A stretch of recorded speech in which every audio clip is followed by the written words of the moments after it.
Welcome to Miranda Warning's Roundtable, discussing legal issues and current events. I'm joined on the Roundtable by Liz Benjamin and Professor Vin Bonventre.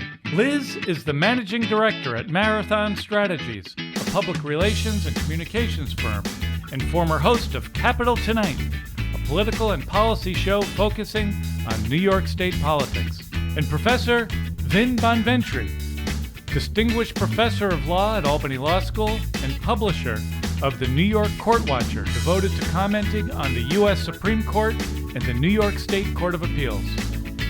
This week on Miranda Warning's Roundtable, we're going to talk about the Court of Appeals and New York politics. Let's start with the Court of Appeals. We have now in the Court of Appeals an acting chief judge, acting Chief Judge Cannataro. What do you think? You go first. You want to go ahead, Liz? No, I have thoughts, but I'd like to hear yours first because then I can poop on them. Sure. Well, what is accurate is that Judge Anthony Cannataro does have administrative experience, right?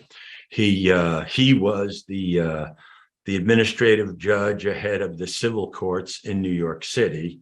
So, of course, the company line is going to be that's why he's the acting chief. He was selected because he has administrative experience. Right. And of course, the acting chief is temporary. He's acting until the new chief is decided, which will probably happen by the end of the year. That's right. Well, but doesn't it also mean if you are acting, do you take yourself out of the running for consideration? Is that correct? Not necessarily. No, not at all. Oh, interesting. No. So should we assume then that the acting chief judge wants the job? Should we just assume everyone wants the job?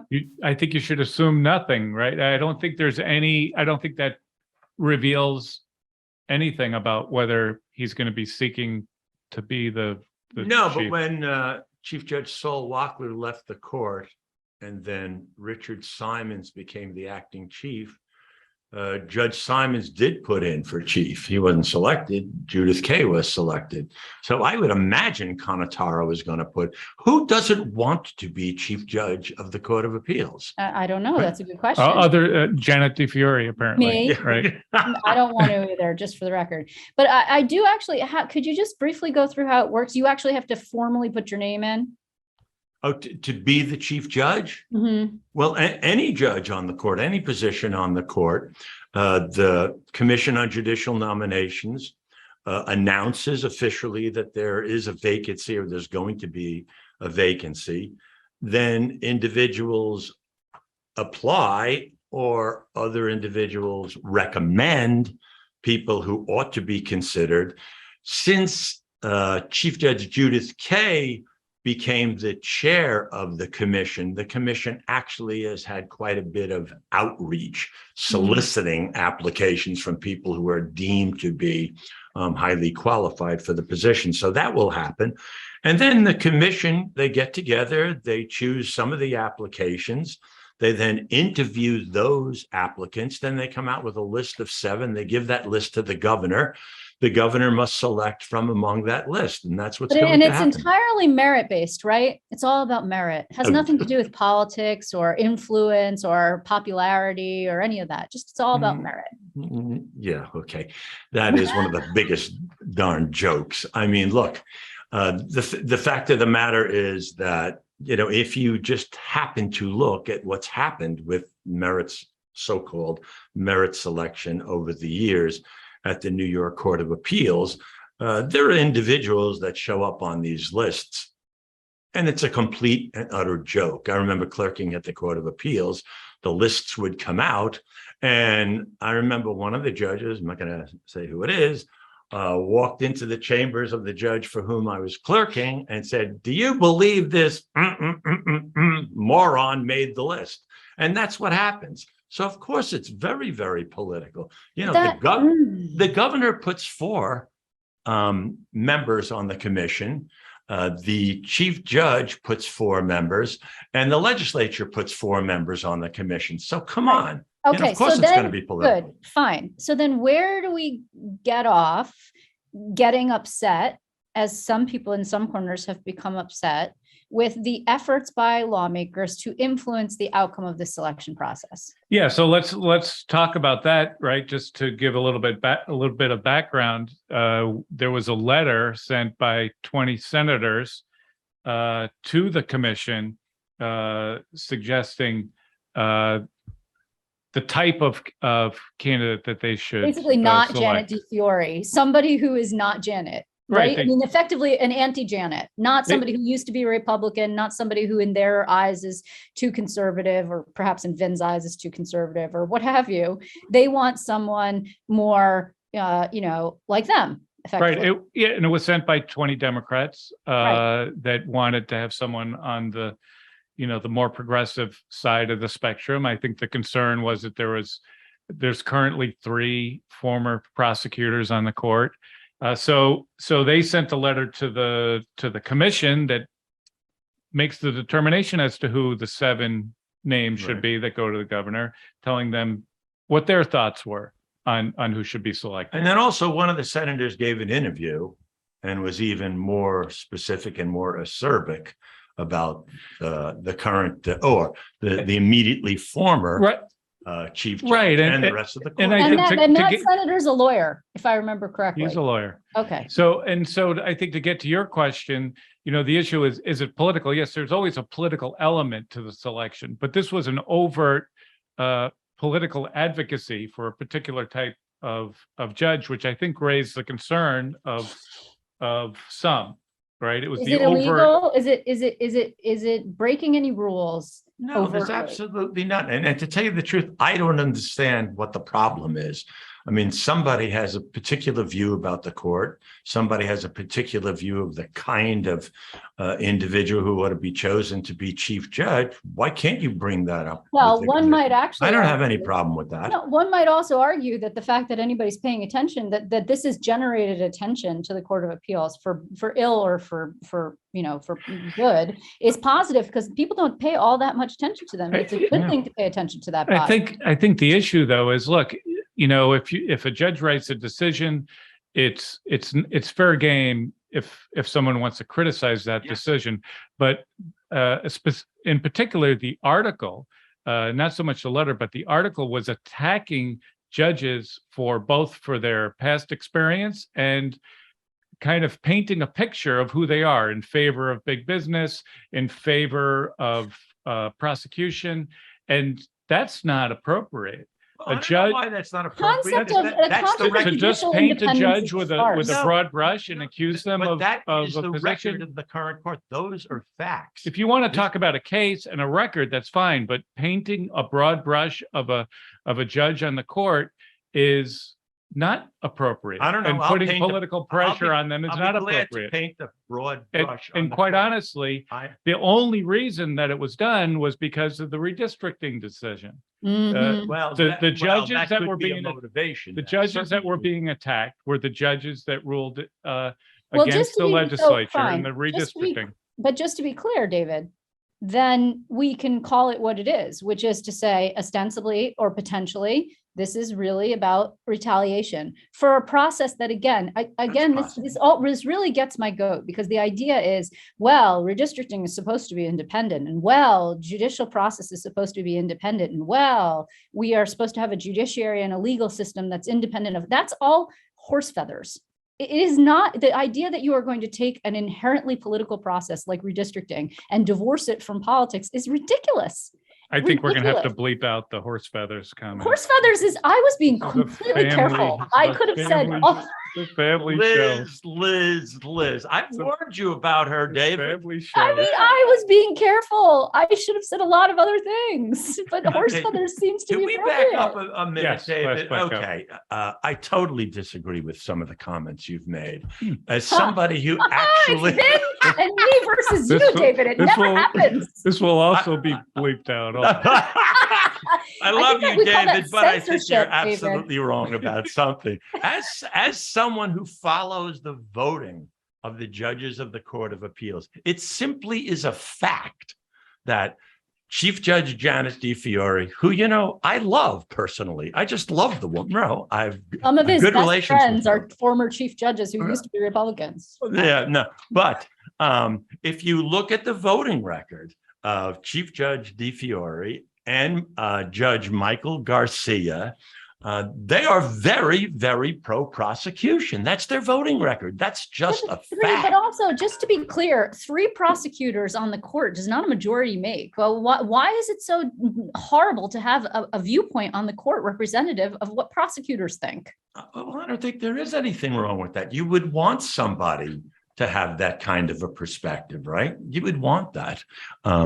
Even as a liberal, I mean, I don't want a bunch of public defenders on the court. Okay, so what's the problem? I'm not quite seeing it. We're basically saying you vote like a prosecutor because you used to be a prosecutor. You err towards the side of seeing things through a prosecutorial lens. Forget about what they were or what they weren't in their former life. I mean, Stanley Fuld was a prosecutor. He turned out to be one of the most progressive American judges of the last generation, right? So it doesn't necessarily mean that a judge, having been a prosecutor, is going to end up being pro-prosecution when he's on the court. Some very, very liberal, progressive minds on that court right now. We do? Well, yeah, we have Judge Jenny Rivera and we have Judge Rowan Wilson. Okay. Yeah, those are 2. That's right. And they're not in the mainstream of the court. They're in most of the big cases, they're in the dissent. All I'm saying is, like, first of all, one might argue you could turn this whole thing on its head if the court did this sort of thing, which it doesn't. Because again, remember, this is another little sort of problem. The court is hamstrung. Judges are not supposed to politic, right? They're not supposed to get involved with politics. They get slapped for it. I can think of one in particular from the Capital Region, who was fairly highly placed and well known, who getting slapped for that. You can run, but you can't run. It's an elected position, but you can't, right? So I guess the point is, if the court was able to defend itself, it might turn around and say, you are doing this because you're angry at us of an independently minded decision that we made regarding redistricting. So this is all just a wash. Of course they could argue that, but again, they can't. But no. We're doing it for them. No, what I mean is that could be argued. Yes, that whoever is complaining about the court is complaining because they just don't happen to like the kinds of decisions being issued by the court. All I'm saying is there are certain accurate things that can be said about the court. And this court has been, over the last few years, very, very pro-prosecution. But also, that's just its record. That may be great. That may be bad. That is its record. But also, these people have nothing to whine about, because at the end of the day, the Democrats, even if they lose seats, which they might, as a result of some slightly less gerrymandered district lines that were drawn as a result of a special master and not the legislature's lines that were incredibly gerrymandered to the benefit of the Democrats, even though the Democrats say that's not the case. They didn't do it because, they hated it for so many years. They didn't do it. But whatever, they're going to hold the majority, even if the Republicans take seats. So what do they have to cry about? Nothing. Well, I don't know. They don't happen to like the direction of the court. Why can't they complain about that? I don't see any problem with that. They can. They can. And there's no question about it. The Republicans are going to complain about, or they're going to say that, Governor Hochul, you better not put somebody on the court that's going to coddle the criminals and doesn't care about the victims. That's going to be an issue. Well, Governor Hochul has said that there's not going to be any litmus test for her selection, that she doesn't care about their past experience. Litmus test. This is what she said. They all said that. I feel like she heard the Miranda Warnings podcast from a couple of weeks ago, and you said what we need is a little more intellectual gravitas in the court, and that's what she said she's looking for: a thoughtful jurist, a jurist who's independent, and that would elevate the court's prestige. This is what she said. What she said. Is what the governor said. She didn't say intellectual gravitas, however. No, I said that. That was you. That's our great host. And that's brilliant. And I think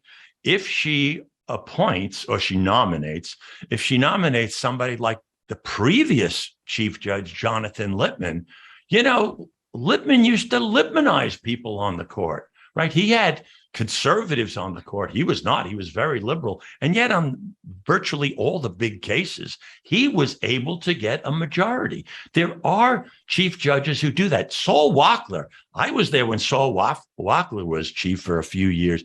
He was amazing a towering personality on that court. He took that court where he wanted to. So a single appointment can change the direction of the court. Well, yes, but look, to undo, we also, I mean, there were stories written about this, but I don't think not enough. And we certainly have not seen the long-term impact of the number of appointments that the previous governor made and the remaking of the court in the image that he envisioned. That's one of his longest lasting legacies, will far outlast quite a number of policy initiatives of his, I would argue. Governor Andrew Cuomo had a vision for this court. I think he had. I can't figure it out. I think he had a political vision for the court. Yes, I do. I think he had a political vision for himself. That may be true. And that's why he made the appointments that he made. But I don't think there is anybody who will seriously say that he really was concerned about the court, like his dad was. His dad certainly was. His dad actually made a point of appointing Republicans and Democrats because he felt like a mixture of viewpoints on the court was important. Well, we have a mixture of viewpoints on this court. It's a diverse court in many ways, both in thought and in person. And in talent. Aside from the redistricting decision, which got a lot of ink and a lot of attention, one high profile case that this court decided over the past 12 months, I can think of only one aside from redistricting. Well, high profile, you mean that anybody follows except Happy for the elephant. us That's court it. nerds? Happy the elephant. Us court nerds. Well, there was a huge Miranda decision at the court, People versus Dawson. No, you know, people may not pick that up unless you follow the court very closely. It's a 5-2 decision. The majority of the court didn't even sign their opinion. They wrote some ditty little, unsigned memorandum, and you had two judges of the court dissenting, saying, wait a minute, you have this defendant who clearly asked for an attorney. And the majority in this unsigned opinion said, oh, well, it wasn't clear enough.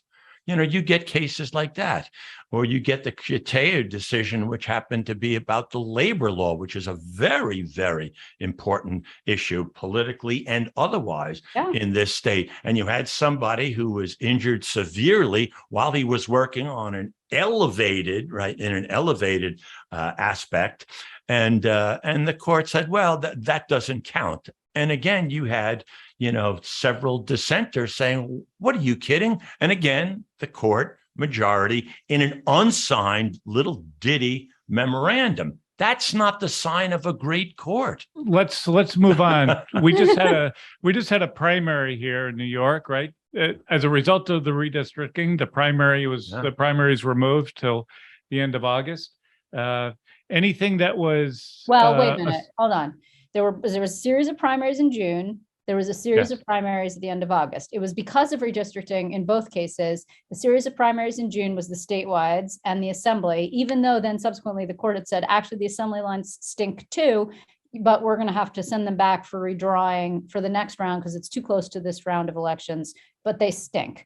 Then subsequently they said, oh, and those Senate lines and the congressional lines, those stink, but we have enough time, so we're going to move those primaries to August. By stink, everyone might not understand your Latin. By stink, you mean it violated the New York State Constitution, right? They stink, It violated the New York State Constitution, according to the court. Stinky, gerrymandered lines. And you're right. We had a dual system of primaries, the June for some. And then which is the super Senate, expensive, by the way. Do super you know expensive and costs? confusing. It's millions of dollars every time we have to do that. Yes. But now we're done. Now we're done with the primaries and we can move on. So what did we learn? What did we learn from the primaries? So it's interesting. There were competing storylines that came out of these two sets of primaries, right? And also there was a very important special election that occurred in the 19th congressional district that nationally was the first congressional election that occurred before the midterms nationally that was widely viewed as a bellwether regarding the outcome of the Dobbs case. And the Democrat won, Pat Ryan, over Mark Molinaro, the Republican. And the Democrats made that whole race mostly 98% about Roe. And it was successful.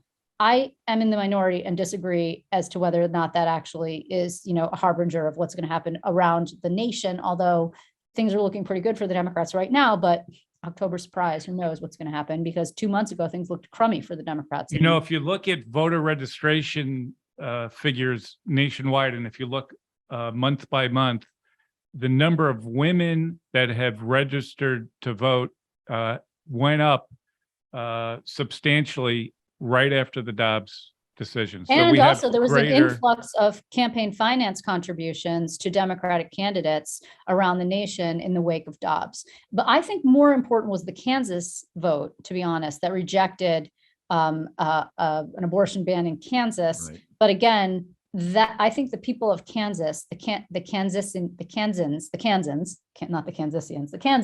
I think are a pretty libertarian bent bunch who don't like government telling them what to do. So it's a conservative-ish state. It's certainly not New York, but I think that they reject the concept of government, being like, you can and can't do whatever with your body. I don't know necessarily that was a political indicator. In terms of the assembly and the gubernatorial, so statewide June primaries, the progressives, liberals, socialist Democrats, et cetera, didn't do so hot.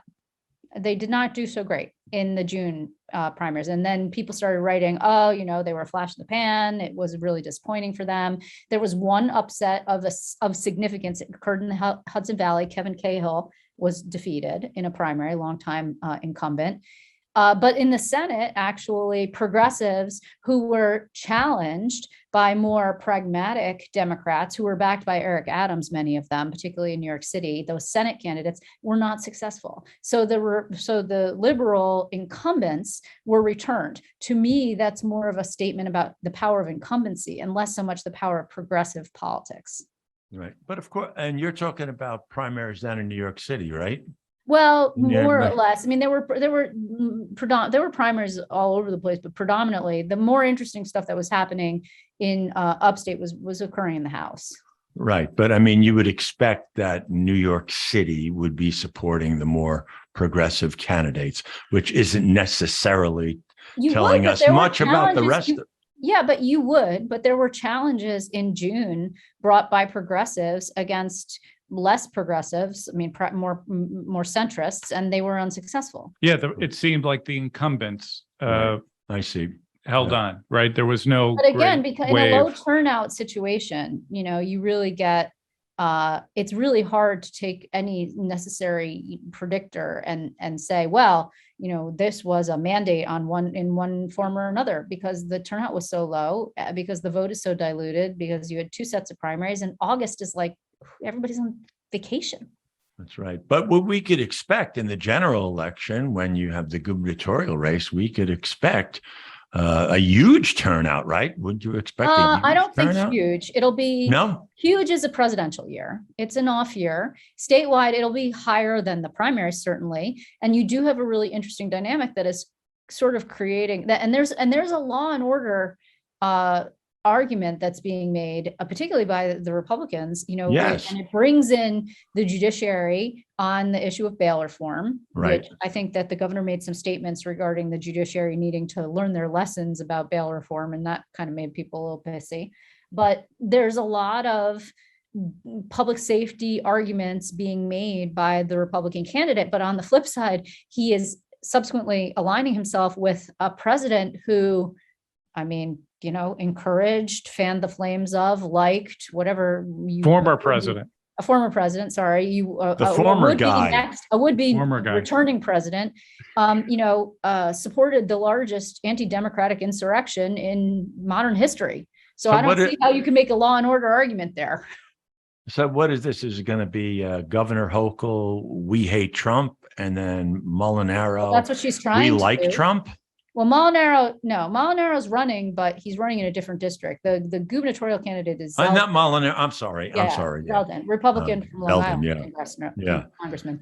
Yeah. So what he's not just to be clear, he's accepting Trump's assistance in raising money, but he is being fairly careful. He's not in certain circles, reportedly, privately, he is saying good things about Trump, but he's not making a public argument about that. She's saying he's dangerous. She's using photos from the January 6th insurrection, in ads.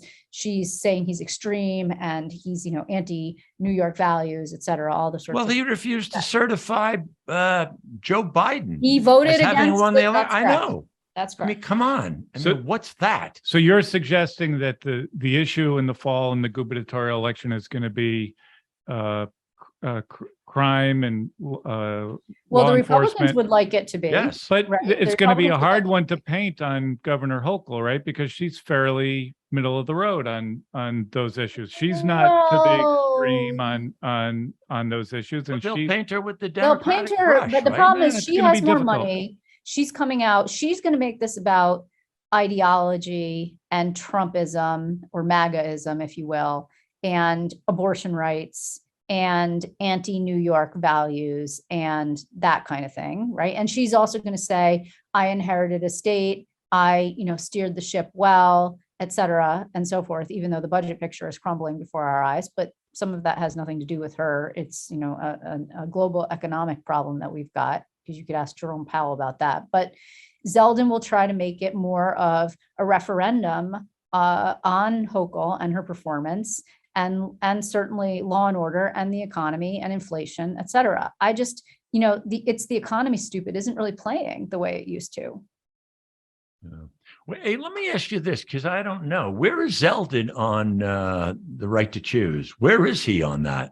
He is How not, hard right is he, or is he just wishy-washy about it? I don't want to misspeak, but he is not in favor of abortion rights.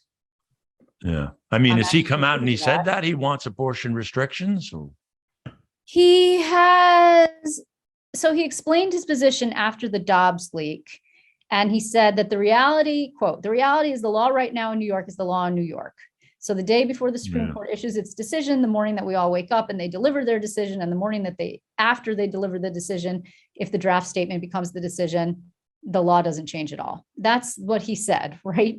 But he then went on to castigate the Democrats for, quote, legalizing late-term partial birth abortions and non-doctors performing abortions, which is a sort of an old saw. But he also says pretty clearly, I'm pro-life.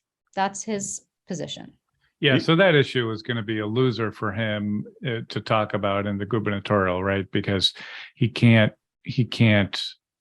win over votes in New York on that. So the winner for him has got to be law and order, and say you can't trust the Democrats, right? Juvenile justice, bail reform, and I don't know what else, but yeah, you got to, but that's traditional Republican, right? Law and order.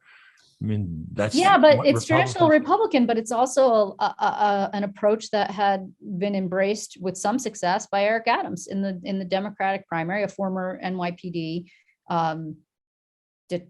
officer. I don't want to get his former rank wrong there, but he ran on law and order, and he casts himself as a new kind of Democrat, and he's gotten into a public verbal, straggling match or wrestling match with Ocasio-Cortez. So, it's not necessarily just a line that Republicans are using.